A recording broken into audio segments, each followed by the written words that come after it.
जय Malhar news चॅनलच्या सर्व प्रेक्षकांना सपना चौधरीचा नमस्कार। नंदुरबार जिल्ह्यातील केळी आणि पपई उत्पादक शेतकऱ्यांना मागील गेल्या काही काळापासून योग्य बाजारभाव मिळत नसल्याने त्यांच्यात नाराजीचे वातावरण आहे। विशेषतः नंदुरबारमधील केळीला जळगाव जिल्ह्यातील रावेर आणि मध्य प्रदेशातील बऱ्हाणपूर बाजार समितीच्या तुलनेत कमी दर मिळत असल्याची तक्रार शेतकरी संघटनांनी केली।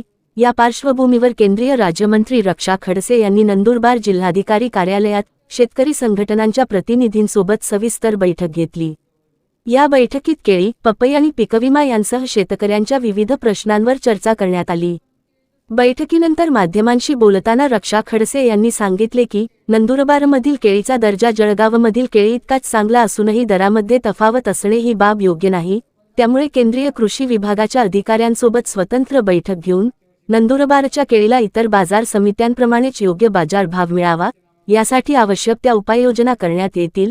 तसेच व्यापाऱ्यांकडून शेतकऱ्यांची फसवणूक होणार नाही यासाठीही प्रभावी यंत्रणा उभी करण्यात येईल।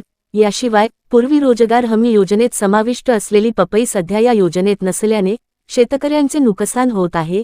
याबाबत संपूर्ण माहिती घेऊन राज्य सरकारशी पाठपुरावा करून पपईचा पुन्हा रोजगार हमी योजनेत समावेश करण्यासाठी प्रयत्न करण्यात येतील असे त्यांनी स्पष्ट केले। तसेच पीकविमा योजनेतील त्रुटींबाबतही अनेक मुद्दे बैठकीत मांडण्यात आले असून केंद्र आणि राज्य सरकारच्या समन्वयातून शेतकऱ्यांचे प्रश्न सोडवण्यासाठी प्रयत्न केले जातील असा विश्वास केंद्रीय राज्यमंत्री रक्षा खडसे यांनी व्यक्त केला। यावेळी बैठकीस नंदुरबार जिल्हाधिकारी डॉक्टर मिताली सेठी यांच्यासह नंदुरबार जिल्ह्यातील केळी उत्पादक शेतकरी संघटनांचे पदाधिकारी उपस्थित होते। सपना चौधरी, जय मल्हार न्यूज, नंदुरबार। कलेक्टर मॅडमच्या उपस्थितीमध्ये सगळे शेतकरी जिल्ह्यातले प्रतिनिधींना मी इथे बोलवलं होतं, कारण की केळीच्या भावाला घेऊन पण इथे बराचसा संभ्रम आहे। व्यापाऱ्यांमध्ये शेतकऱ्यांना पाहिजे तसा माल व्यापाऱ्यांकडून मिळत नाही, तर त्या संदर्भातच आज इथे बैठक घेतलेली आहे। तशा पद्धतीच्या सूचना कलेक्टर मॅडमना यांना दिलेली आहे की येणाऱ्या शनिवारी शेतकऱ्यांच्या सोबत आणि व्यापारी आणि आपले आमदार महोदय तिथले आमचे राजेशदादा पाडवी यांच्या उपस्थितीमध्ये ते बैठक घ्यायचे निर्देश देण्यात आलेले आहे की जेणेकरून व्यापाऱ्याची मोनोपॉली इथे राहणार नाही। जो काही रेट निघतो बऱ्हाणपूरचा मार्केटचा रेट सगळीकडे कन्सिडर केला जातो, तो जळगाव मध्ये पण केला जातो, तो त्याच पद्धतीने नंदुरबार मध्ये पण इथे केला गेला पाहिजे। ठीक आहे, 200-300चा फरक असू शकतो, पण जे आज तफावत मी पण बघते आहे की जवळपास 1000-1200 रुपयाची तफावत येत आहे, जी की अतिशय चुकीची आहे। कारण की शेतकऱ्याला आज उत्पन्न काढताना तेवढाच खर्च लागतोय, तेवढ्याच चांगल्या क्वालिटीची केळी आज इथे पण मिळते आहे, जी बऱ्हाणपूर मध्ये असेल किंवा जळगाव जिल्ह्यात असेल तीच क्वालिटी आज इथे सुद्धा मिळते। चांगला एक्सपोर्ट क्वालिटीचा माल आज शेतकरी तयार करू लागलेला आहे, पण कुठे ना कुठे मनमानी जी व्यापाऱ्यांची चालू आहे ती थांबणं गरजेचं आहे की जेणेकरून शेतकऱ्याला व्यवस्थितपणे त्याचा मोबदला मिळू शकतो। म्हणून कलेक्टर मॅडमने सुद्धा इथे सांगितलेलं आहे की येणाऱ्या शनिवारी त्याच्या बैठक घेऊन हे निर्देश दिले जातील। जे काही व्यापारी आहे त्यांचं रीतसर रजिस्ट्रेशन झालं पाहिजे आणि शेतकऱ्यांना पण अधिकार दिला पाहिजे की रेट जेव्हा असे एकदम व्यापारी जर डाऊन करत असतील तर तिथे शेतकऱ्यांचं पण इंटरफेरन्स असणं हे अत्यंत गरजेचं आहे, नाही तर यांच्यावर कारवाई करायचे आदेश पण आम्ही कलेक्टर मॅडमला सांगितलेले आहे जर असे व्यापारी मनमानी करत असतील। कारण की आज सरकार शेतकऱ्याच्या बाजूने पूर्णपणे उपाययोजना करायच्या दिशेने वाटचाल करत आहे आणि लोकप्रतिनिधी म्हणून आम्ही पण पूर्णपणे प्रयत्न करतोय की शेतकऱ्यांना व्यवस्थितपणे मोबदला मिळाला पाहिजे। दुसरा इथे विषय सांगितला गेला, पपईचा विषय केला गेला की ती MRSच्या योजनेमध्ये, रोजगार हमी योजनेमध्ये नाहीये, जेव्हा की आधी होती। तर त्या संदर्भातली पण मी माहिती घेऊन नक्कीच राज्य सरकारकडे याचा पाठपुरावा करून त्यालाही शेतकऱ्यांना रोजगार हमीतनं कसं फायदा मिळू शकेल यासाठी आम्ही प्रयत्न करू। पीक विम्याच्या योजनेच्या संदर्भात इथे सांगितलं गेलं, तर नक्कीच येणाऱ्या ह्या आठवड्यातच माझी दिल्लीला बैठक आहे कृषी डिपार्टमेंट सोबत। तर जे काही विषय इथे सांगण्यात आले आणि जे मला लक्षात आले म्हणजे इथले विषय आहे जळगावचे आहे, तर नक्कीच त्या संदर्भातही मी पाठपुरावा करून शेतकऱ्यांना जे काही मदत करतील त्यासाठी करू। असं आहे की या वर्षी आधीच केंद्र सरकार राज्य सरकारने पण तसं आवाहन शेतकऱ्यांना केलेलं आहे की यावर्षी पाऊस डिले झालेला आहे, त्या संदर्भातल्या काय काळजी घेतल्या पाहिजे या संदर्भातले निर्देश आधीच सरकारच्या माध्यमातून सगळ्या शेतकरी बांधवांना देण्यात आलेला आहे.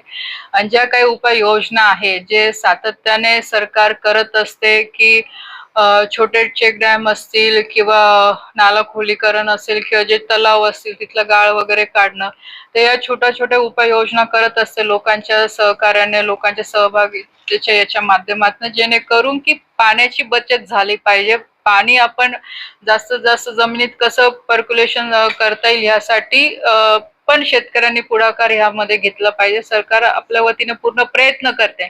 सगळ्यात महत्वाची गोष्ट म्हणजे जे पर्यावरणाचं जे संतुलन बिघडतंय हे आपल्या सगळ्यांना माहिती आहे आणि ती फक्त सरकारची जबाबदारी नाही, तर ते प्रत्येक नागरिकाची जबाबदारी आहे की झाडांची लागवड जास्तीत जास्त झाली पाहिजे. बांधावर शेतकऱ्यांची झाडं पाहिजे, जिथे ओपन स्पेस आहे तिथे जास्तीत जास्त झाडं लावले पाहिजे की जेणेकरून टेम्परेचर कमी राहील किंवा एक पुढच्या दृष्टिकोनातनं पावसासाठी आणि पाण्यासाठी पण ते उपयोगी ठरू शकतो. म्हणून प्रत्येकाने आपल्या शेतात वाहून जाणारं पाणी असेल, गावात असेल, घरी असेल, त्याचं व्यवस्थितपणे नियोजन जर केलं तर नक्कीच ह्यामध्ये पाण्याच्या लेवलमध्ये सुधारणा होऊ शकते आणि त्याचा फायदा सर्वसामान्य जनतेलाच होऊ शकतो. तेच सांगितलं की या संदर्भातली बैठक ठेवलेली आहे. शेतकऱ्यांचं रजिस्ट्रेशन मार्केट कमिटीमध्ये आणि जिल्हा कृषी अधिकाऱ्याकडे व्यापाऱ्यांचं रजिस्ट्रेशन झालं पाहिजे. ज्यांच्याकडे लायसन आहे अशाच व्यापाऱ्यांना माल दिला गेला पाहिजे शेतकऱ्यांकडनं. कारण शेतकऱ्यांमध्ये पण यासाठी एकी असणं गरजेचं आहे की ज्यांच्याकडे लायसन आहे तर त्यांनाच माल दिला गेला पाहिजे. कारण की जेणेकरून आज प्रशासन पण त्यांच्यावर असं ते शेतकऱ्यांचा पैसा बुडवत असेल तर त्यांच्यावर कारवाई करू शकतो. खऱ्या अर्थाने नंदुरबार जिल्हाधिकारी कार्यालय येथे भारत सरकारच्या केंद्रीय राज्यमंत्री आदरणीय रक्षाताई खडसे आणि नंदुरबार जिल्ह्याच्या जिल्हाधिकारी आदरणीय डॉक्टर मिताली सेठी मॅडम यांच्या उपस्थितीत नंदुरबार जिल्ह्यातील सर्वच केळी आणि पपई फळबागायतदार उत्पादक शेतकरी हे उपस्थित होते. आणि ह्या मीटिंगमध्ये जवळजवळ ज्या शेतकरी संघटना आहेत त्या सगळ्याच उपस्थित होत्या. शेतकऱ्यांचं ते प्रतिनिधित्व या बैठकीत केलं आणि या बैठकीत सगळ्याच संघटनांच्या प्रतिनिधींनी आपले म्हणणं मांडलं की ज्या प्रकारे जळगाव बोर्ड आणि रावेर बोर्ड केळीचा भाव ठरवत असते, त्याच धर्तीवर नंदुरबारलाही एक नंदुरबारचं केळी बोर्ड स्थापन झालं पाहिजे.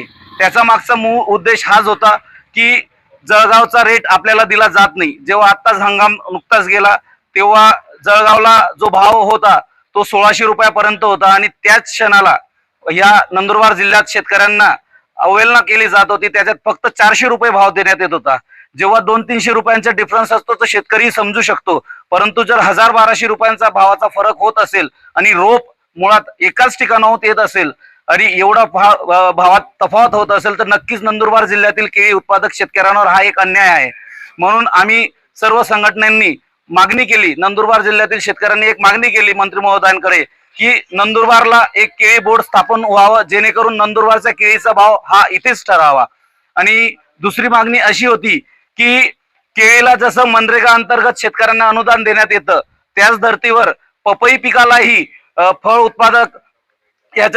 उत्पादन मध्ये त्याला घेतलं गेलं पाहिजे आणि त्यालाही मनरेगा अंतर्गत अनुदान दिलं गेलं पाहिजे. या दोन्ही मागण्या आम्ही मान्य मंत्री महोदय आणि जिल्हाधिकारी महोदय यांना केल्या आहेत. आम्ही नक्कीच त्यांचे आभार व्यक्त करतो की त्यांनी शेतकऱ्यांचं म्हणणं ऐकून घेतलं आणि लवकरच नंदुरबारचं बोर्ड स्थापन होईल अशी अपेक्षा आम्ही शेतकऱ्यांच्या वतीने करतो.